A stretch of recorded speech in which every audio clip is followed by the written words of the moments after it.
ফুল review করব ঢাকা থেকে পঞ্চগড় রোডে চলাচল করা 705 নম্বর আন্তনগর একতা এক্সপ্রেস নিয়ে। আমি এখন আছি জয়দেবপুর স্টেশনে। যদিও ট্রেন অলরেডি প্রায় 2.5 ঘন্টার মতো লেট আছে। ট্রেনটি ঢাকা থেকে সকাল 10টা 10 মিনিটে ছাড়ার কথা থাকলেও সেটা 11টা 45-এ ছাড়ে। আর জয়দেবপুরে অনেকক্ষণ যাবৎ দাঁড়িয়ে আছি ট্রেন আসার অপেক্ষায়। তো ট্রেন আসতেছে প্রায় 2 ঘন্টা বিলম্বে। আর এখান থেকে 2 ঘন্টা বিলম্ব হওয়া মানে পঞ্চগড় পৌঁছতে প্রায় মধ্যরাত।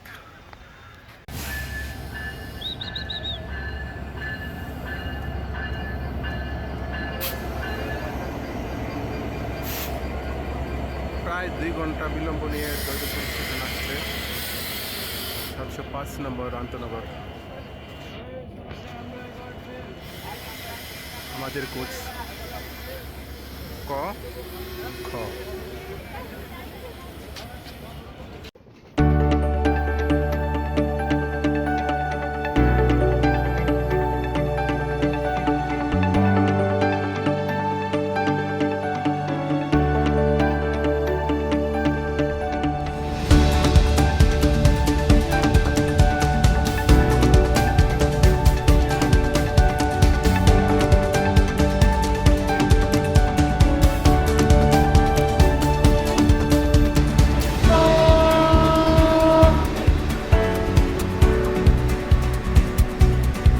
একতা ট্রেনের তৃতীয় স্টপেজ টাঙ্গাইলে আছি।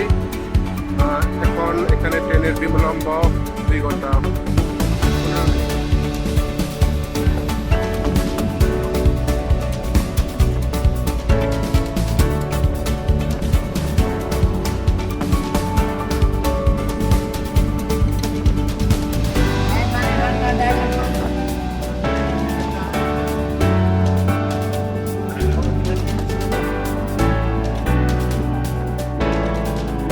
705 নম্বর আন্তনগর একতা এক্সপ্রেস ট্রেন ঢাকা থেকে পঞ্চগড় রোডে চলাচল করে।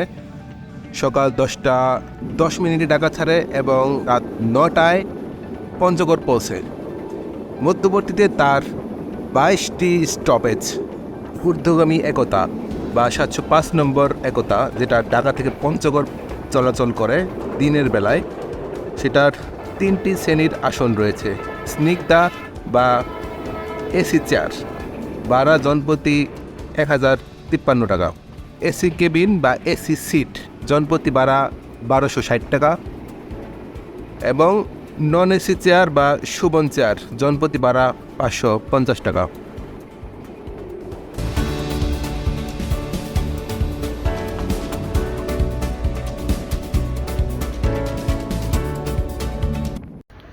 ট্রেন আসছে সেতু পূর্ব মানে বঙ্গবন্ধু সেতু পূর্ব স্টেশনে। এইখানে ট্রেনের প্রবেশের সময় ছিল 12টা 27 মিনিট। আর বর্তমানে ট্রেনের বিলম্ব 2 ঘন্টার বেশি। ট্রেন প্রবেশ করে 2টা 43-এ, তার মানে এইখানে প্রায় 2 ঘন্টা 16 মিনিটের মতো বিলম্ব। আর এইখানে ট্রেনের নির্ধারিত স্টপেজ 10 মিনিট, যেটা স্টপেজ এবং চেকিং সহ। একতা এক্সপ্রেস একটি ঐতিহাসিক ট্রেন। 1985-86 সালের দিকে এই ট্রেন সর্বপ্রথম আন্তনগর ট্রেন হিসাবে যাত্রা শুরু করে। তখন থেকে কিন্তু এটা মিটার গেজ ট্রেনে চলতো। আর এটার রোড ছিল দিনাজপুর, ঢাকা, দিনাজপুর। কিন্তু তখন তো যমুনা সেতু ছিল না। ট্রেন পারাপার করতো ফেরিতে মানে দিনাজপুর থেকে ট্রেনটা ছেড়ে এসে পার্বতীপুর, কাউনিয়া, গাইবান্ধা হয়ে প্রথমে কিছুদিন তিস্তামুখ ঘাট এবং পরবর্তীতে বালাসী ঘাট দিয়ে ফেরি পারাপার করতো। বালাসী ঘাটে এসে এক ট্রেন যাত্রী সব নামিয়ে দিত। তারপরে যাত্রীরা ফেরিতে পারাপার করে এই পাশে বাহাদুরাবাদ ঘাটে চলে আসতো। আর বাহাদুরাবাদ ঘাটে এই ট্রেনের অন্য একটি রেক দাঁড়িয়ে থাকতো এবং যাত্রী সকল ট্রেনে ওঠার পরে আবার সেই ট্রেন জামালপুর, ময়মনসিংহ, জয়দেবপুর হয়ে ঢাকায় আসতো। 1998 সালে যমুনা সেতু চালু হওয়ার পর ফেরির প্রয়োজন শেষ হয়ে গেল। তারপরে একতা এক্সপ্রেস তার রোড চেঞ্জ করলো এবং সাথে অন্য আরেকটা ট্রেন ছিল দিনাজপুর থেকে ঢাকায়, তিস্তা ট্রেন ছিল, ওইটারও রোড পরিবর্তন করলো, ট্রেন ভাগাভাগি হয়ে গেল। তারপরে একতা এক্সপ্রেস চলে আসলো যমুনা সেতুর উপর দিয়ে, তখন আর দুই রেক প্রয়োজন পড়ে না, ঢাকা দিনাজপুর ঢাকা একটি রেকেই চলাচল করতো। তখনও রোড ছিল ঢাকা থেকে ছেড়ে এসে এই ট্রেন জয়দেবপুর টাঙ্গাইল সেতু দিয়ে, তারপরে এটা ঈশ্বরদী হয়ে সান্তাহার দিয়ে বগুড়া, কাউনিয়া, রংপুর, পার্বতীপুর দিয়ে দিনাজপুর যেত। দেখা গেল যে রুট পরিবর্তন হলেও সে আগের মতো দূরত্ব আর কমলো না। এই ট্রেনের রুট আবার পরিবর্তন করা হয়েছে, সেটা এখন যে রোডে চলতেছে সেই রুটটা করা হয়েছে। এটা দিনাজপুর থেকে পার্বতীপুরে জয়পুরহাট দিয়ে সুদা সান্তাহারে, যেটা ঈশ্বরদী বাইপাস দিয়ে, তারপরে সেতু দিয়ে সেতু পার হয়ে ঢাকায় চলাচল করে।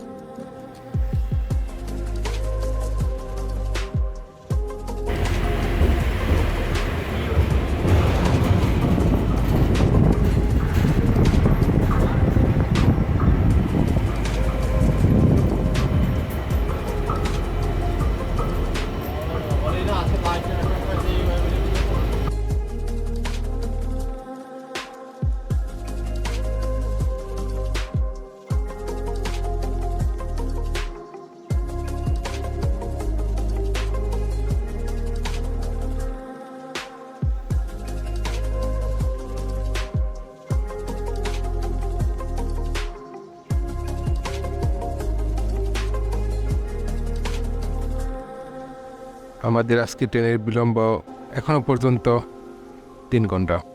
যমুনা সেতু অতিক্রম করে আসার পরে আমরা এখন সেতু পশ্চিম স্টেশন অতিক্রম করছি। আজকে ট্রেনের লেট দেখে আমি মূলত দুপুরে খেয়ে বের হয়েছিলাম, কিন্তু তারপরেও এখন প্রায় বিকালের কাছাকাছি হয়ে যায়, প্রচণ্ড ক্ষুধা লাগছে, তাই ট্রেনে খাবার খুঁজতে বেরোইছি।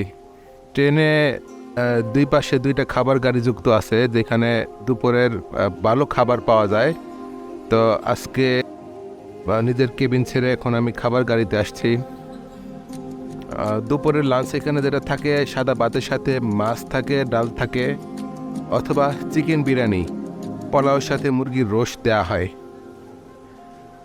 তো চিকেন বিরিয়ানিটা এখন শেষ হয়ে গেছে, তাই সাদা ভাতের সাথে মুরগির মাংস নিয়েছি। খাবার গাড়ি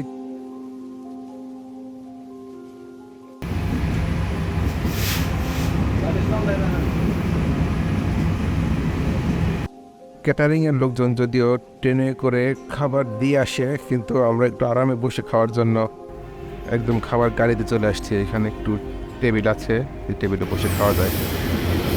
ঊর্ধ্বগামী একতার একতার 5 নম্বর স্টপেজে যাত্রা বিরতি করতেছি আমরা এখন।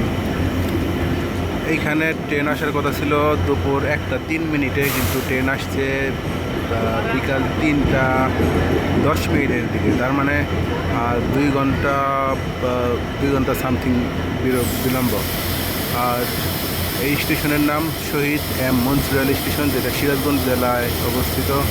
আর এই স্টেশনের স্টপেজ টাইম মাত্র 3 মিনিট। 3 মিনিট পরে আমরা এখান থেকে আবার যাত্রা শুরু করব। আর সেতু পূর্ব থেকে এই স্টেশন আসতে সময় লাগলো 27 মিনিট। আমাদের 6 নম্বর স্টপেজ উল্লাপাড়া স্টেশন। এইখানে ট্রেন থামার নির্ধারিত সময় প্ল্যাটফর্ম অথবা ওভারব্রিজ ব্যবহার করুন। যেখানেই থাকুন জয়দেবপুর থেকে ছাড়ার পরে এখনও একতার কোনো ধরনের ক্রসিংয়ের শিকার হয় নাই, ফলে তার ওই বিলম্ব আর বাড়ে নাই। দেখি আল্লাহ কপালে কি রাখছে, যদি সামনে এরকম বিলম্ব না হয় তবে মোটামুটি ভালো সময়ে পঞ্চগড় পৌঁছে যাওয়ার একটা সম্ভাবনা আছে। ট্রেন লাহিড়িমোহনপুর বসলো, চিত্রার সাথে ক্রসিং হবে এখানে।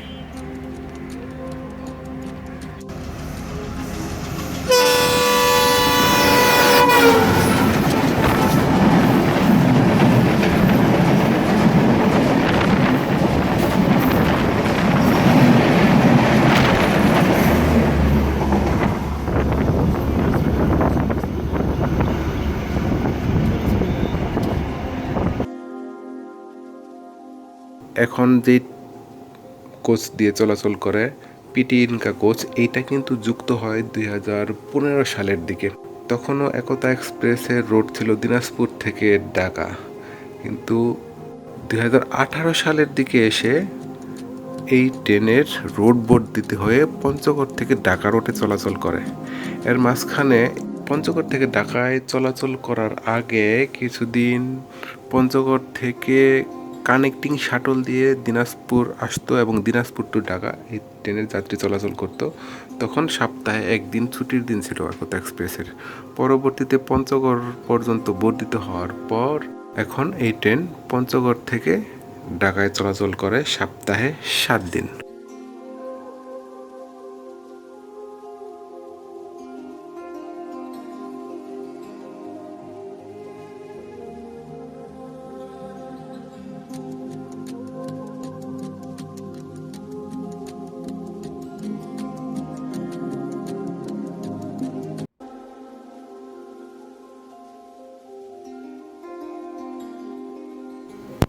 দিলপাশার পাবনা জেলার ভাঙ্গুড়া উপজেলার একটি ইউনিয়ন। এই বিলটি মূলত চলন বিলেরই একটি অংশবিশেষ, দিলপাশার বিল। দিলপাশার বিলের মাঝখান দিয়ে বয়ে চলেছে রেল লাইন, আর এখানেই আছে একটি বিচ্ছিন্ন দ্বীপের মতো রেল স্টেশন, যেখানে বর্ষাকালে সড়ক পথে আসার কোনো উপায় নেই। বর্ষাকালে এখানে আসার একমাত্র উপায় ট্রেন অথবা নৌযান। এই স্টেশনে একটি ট্রেন স্টপেজ দেয়, ঢাকা কমিউটার এবং 5 কমিউটার। দিলপাশারের সৌন্দর্য সবাইকেই বিমোহিত করবে। এই বিলের রূপ 2 সিজনে 2 রকম হয়। শীতকালে 2 পাশে দিগন্ত জোড়া হলুদ সরিষা ফুলের খেতে ছেয়ে যায়, আর বর্ষাকালে থই থই পানি। এই জন্য এই স্টেশনটা রেল ফ্যানদের কাছে অনেক আকর্ষণীয় একটি জায়গা।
ট্রেন ভ্রমণের জন্য আমার কাছে বর্ষাকালটাই সবচেয়ে প্রিয়, কারণ এই সময়ে হঠাৎ হঠাৎ বৃষ্টি চলে আসে, আবার আকাশ পরিষ্কার, আকাশটা অনেক নীল থাকে, আবার সাদা মেঘের দৌড়াদৌড়ি।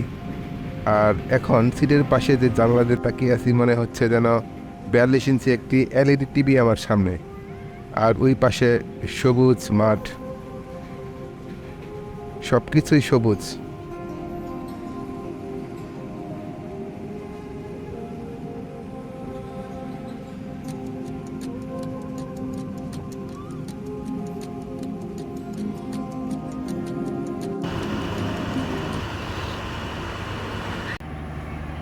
ট্রেন উল্লাপাড়া ছাড়ার পরে আমাদের পরে স্টপেজ ঈশ্বরদী বাইপাস, কিন্তু উল্লাপাড়া ঈশ্বরদী বাইপাসের মধ্যে একতার কোনো স্টপেজ নাই।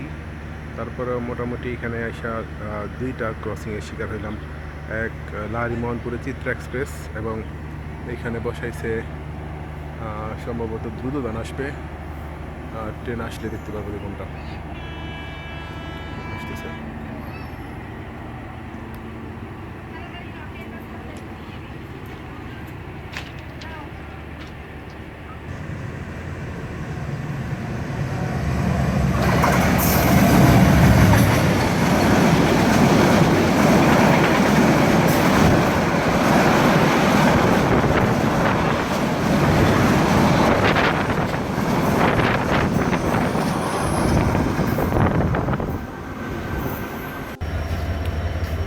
আছি নাটোর স্টেশনে, বিকাল 5:37 বাজে।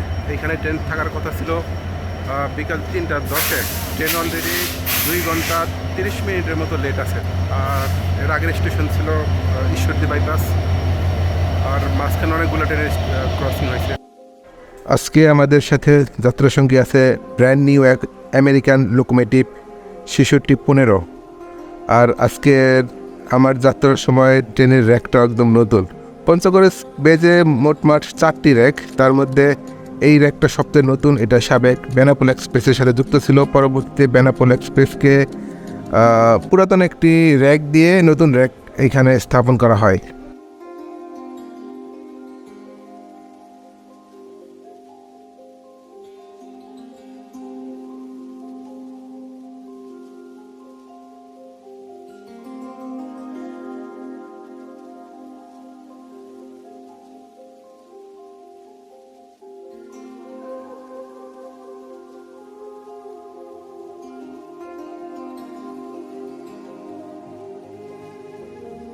এটা কোচের সবগুলাই কেবিন, যেগুলা দিনের বেলা এসি সিট হয়ে যায়।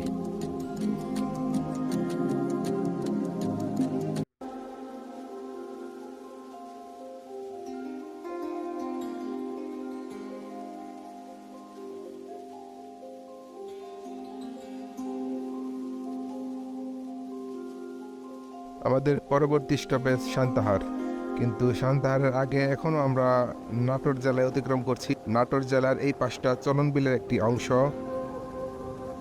ওই পাশে চলনবিলের অংশ হিসেবে দিলপাশার বিল পেয়েছিলাম, এবার পাচ্ছি এই পাশে আরেকটি বড় বিল। কিছুক্ষণের মধ্যে মাগরিবের আজান হয়ে যাবে।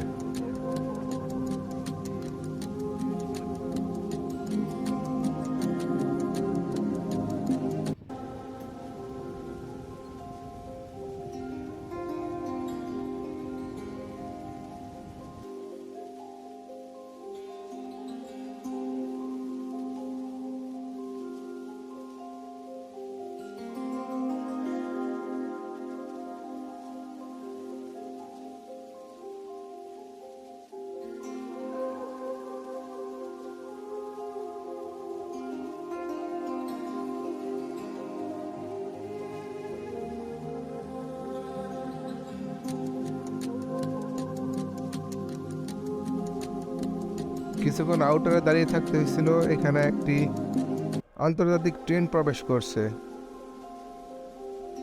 দেখতে পাচ্ছি আন্তনগর মিতালি এক্সপ্রেস, যেটা নিউ জলপাইগুড়ি থেকে ছেড়ে এসে ঢাকা অভিমুখে যাত্রা শুরু করছিল দুপুরের দিকে। মিতালি এক্সপ্রেস যেটা নিউ জলপাইগুড়ি থেকে ঢাকা রোডে চলাচল করে। একটি আন্তনগর ট্রেনের জন্য ইন্টারন্যাশনাল মিতালি এক্সপ্রেসকে থামতে হয়েছে।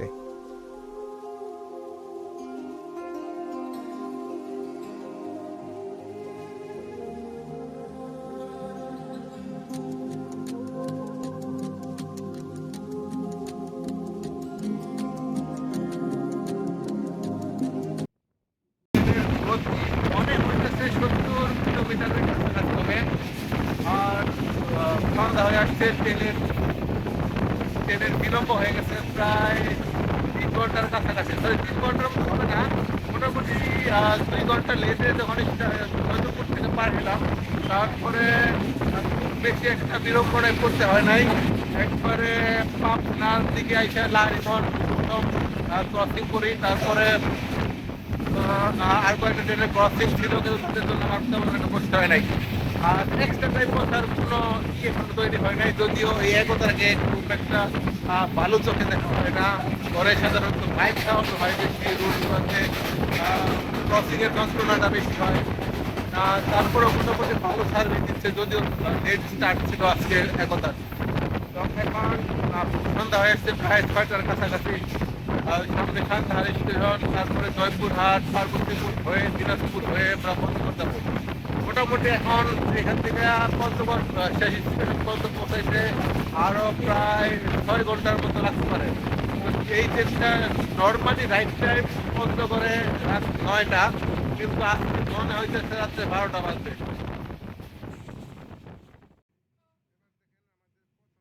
আসেন দেখি প্রথম শ্রেণীর কেবিনের সাথে কীরকম বাথরুম যুক্ত আছে। এখানে যেই ওয়াশরুমটা আছে এটাতে হাইকমোড দেওয়া আছে, একটি বেসিং আছে, খুব একটা ভালো না পরিবেশ। সাবানের ট্রে থাকে একটা, যেখানে সাবান থাকে না। ওয়াশ করার জন্য যেই পানি বা ফ্লাশ ওয়াটার এটা কাজ করে না, মানে একটা বিশ্রী অবস্থা।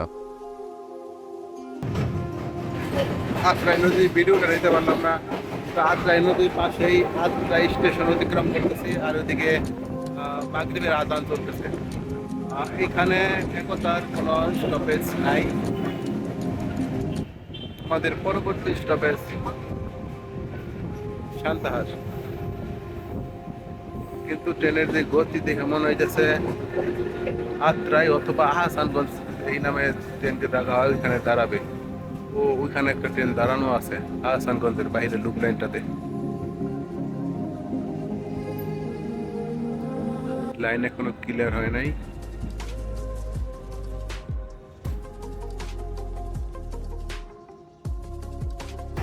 ক্রসিং এর জন্য আবার ট্রেন বসে গেল আত্রা স্টেশনে বাইরে, হাসানগঞ্জ স্টেশনও বলা হয়। বাম পাশে রকেট মেল, পার্বতীপুর খুলনার চলাচল করে, খুলনায়। আর এই পাশে এই দেখেই কাছ থেকে ট্রেন আসবো।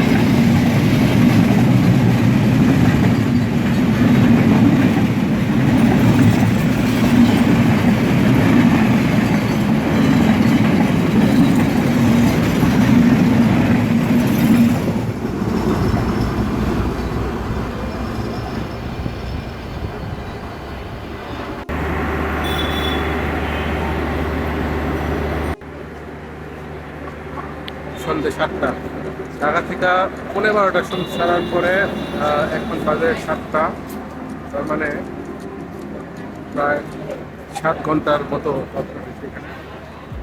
এখানে ট্রেন থাকার কথা ছিল বিকাল 4টায়, আর এখন বাজে 7টা, মানে 3 ঘন্টা লেটে প্রবেশ করছে। মানে 5 মিনিটের স্টপেজ আছে। আর আমরা সেই সান্তাহার স্টেশন, পঞ্চগড় এবং ঢাকার মধ্যবর্তী স্টেশন বলা চলে সান্তাহার স্টেশনকে।